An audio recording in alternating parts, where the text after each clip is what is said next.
बाळपण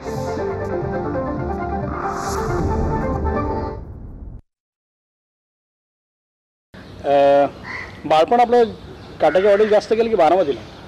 खरं दोन्ही गावामध्ये, पण ते दोन्ही गावातलं अंतरच मुळे 6 मैलाचं आहे. आणि मी काही दिवस प्राथमिक शाळेला काटेवाडीला होतो, बाकीचा सगळा कालावधी हा बारामतीत गेला. म्हणजे माध्यमिक शिक्षण संपेपर्यंत एखाद दुसरं वर्ष बाहेर जर सोडलं तर 1 वर्ष मी प्रवरानगरला होतो, तेवढं जर वर्ष सोडलं तर बाकीचा सगळा कालावधी बारामतीमध्येच गेला. पण पहिली प्राथमिक जी अवस्था असते शाळेची ती काटेवाडीला झालेली होती. आपल्या बाळपणाच्या काळामध्ये घरामध्ये तसं राजकारण आलेलं होतं आणि विशेषतः शेका पक्षाचं राजकारण बरंचसं आपल्या घरामध्ये आहे आणि आपल्या आईंची इन्व्हॉल्वमेंट पण राजकारणातली होती त्या काळामध्ये. त्याच्यात 2 भाग होते. एक स्वातंत्र्याच्या पूर्व काळामध्ये इन्व्हॉल्वमेंट होती आणि असोसिएशन होतं ते काँग्रेसशी होतं. पण तशी माझी आई फार अशी कर्तृत्ववान स्त्री अशी होती आणि ती 1936 साली पुणे जिल्ह्यातून लोकल बोर्डाला काँग्रेस पक्षाच्या वतीने निवडून आलेली होती. त्यावेळेला सबंध जिल्ह्याला स्त्री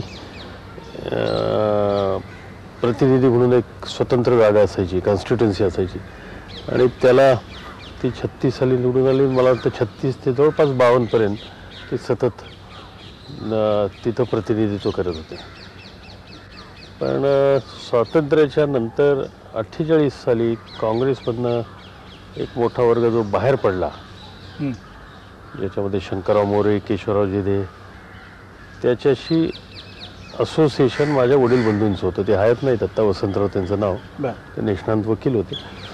त्यांचं अत्यंत जवळचा संपर्क होता त्यांच्याशी आणि त्यामुळं मग त्याच्यातून शेतकरी कामगार पक्ष स्थापन झाला आणि ही सगळी मंडळी शेतकरी कामगार पक्षामध्ये अत्यंत महत्त्वाची जबाबदारी सांभाळत होते आणि घर या सगळ्या पक्षाच्या ॲक्टिव्हिटीचं एक केंद्र होऊन गेलेलं होतं. अर्थात मीच त्याच्यामध्ये अपवाद होतो, कारण मी सुरुवातीपासूनच काँग्रेसच्या विचाराशी संबंधित असं झालेलं होतं. वडिलांची इन्व्हॉल्वमेंट मला वाटतं राजकारणापेक्षाही सहकारी चळवळीत जास्त होते.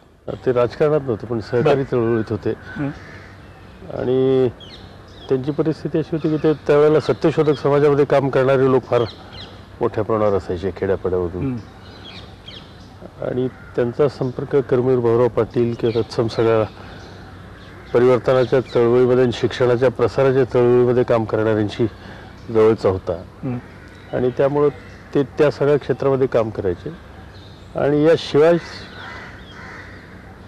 सहकारी चळवळीमध्ये प्राथमिक स्तरापासून त्यांनी अनेक वर्ष लक्ष घातलेलं होतं. घरात डाव्या विचारसरणीचं राजकारण होतं हे सगळं जरी खरं असलं तरी काट्याची वाडी किंवा बारामती अशा ठिकाणी राहणाऱ्या एखाद्या शेतकरी कुटुंबाच्या मुलाला त्याचं स्वतःचं एक वेगळं स्वप्न असू शकतं, आपण काय व्हावं याचं.